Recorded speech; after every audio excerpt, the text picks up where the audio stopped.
I genuinely don't get the people that are like stoked about the JJK ending. Do I think that there are people that are over-exaggerating, saying it's like the worst thing they've ever seen? Yes, of course. But I want to talk about why it's still bad, like why it's a bad ending. If there's not a JJK2, this is one of the worst anime endings I've ever seen, and here's why. I think it's so abundantly clear, like Jjk said it himself, but it shows in his show that he didn't like Yugi, he didn't like Gojo, and he liked Sukuna. Which wouldn't be an issue other than that he wrote the story for us to love Yugi and Gojo. And I feel like the whole Nobara coming back thing was just like be happy, leave me alone. I don't want you guys to be that pissed. Like, let me throw you a bone. But the fact that Gojo's death was so fast, and I saw someone else say this, but I so agree.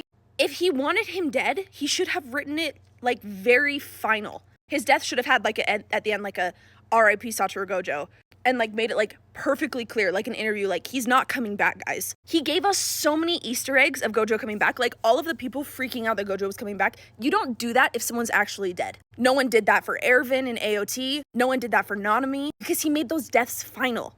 We had every right to think Gojo was coming back. Despite the Gojo coming back thing, that was just like, honestly, in my opinion, bad writing.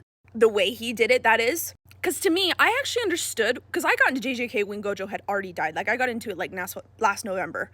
So like, when I found out he was dead and I was in season 1, I was like, okay, yeah, they actually wrote it in a way that like, it was kind of preparing for Gojo to die. That makes sense. But yeah, just the way he did it was so frustrating, and there was no amount of like, appreciation or mourning for him. Like, everyone's just like, oh yeah, he's a weapon, see ya. Other than kind of Yuji, like a little bit, like he gets the tiniest bit of like, I loved Gojo. But like Megumi just like kind of laughed at his note. No one mourned him.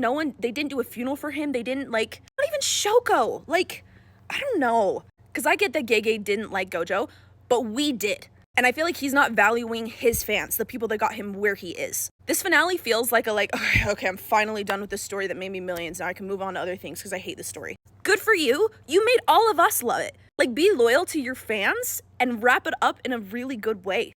Also, Yuji, we have really so little backstory on him. We don't even know what his domain expansion was called.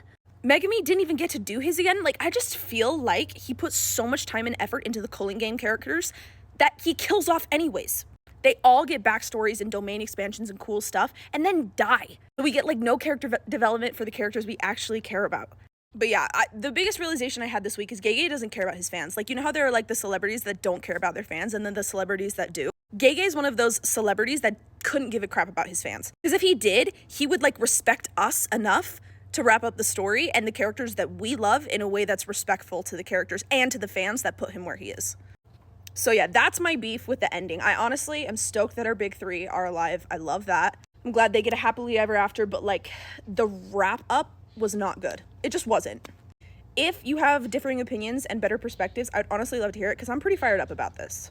But yeah, don't be rude about it. We can disagree kindly.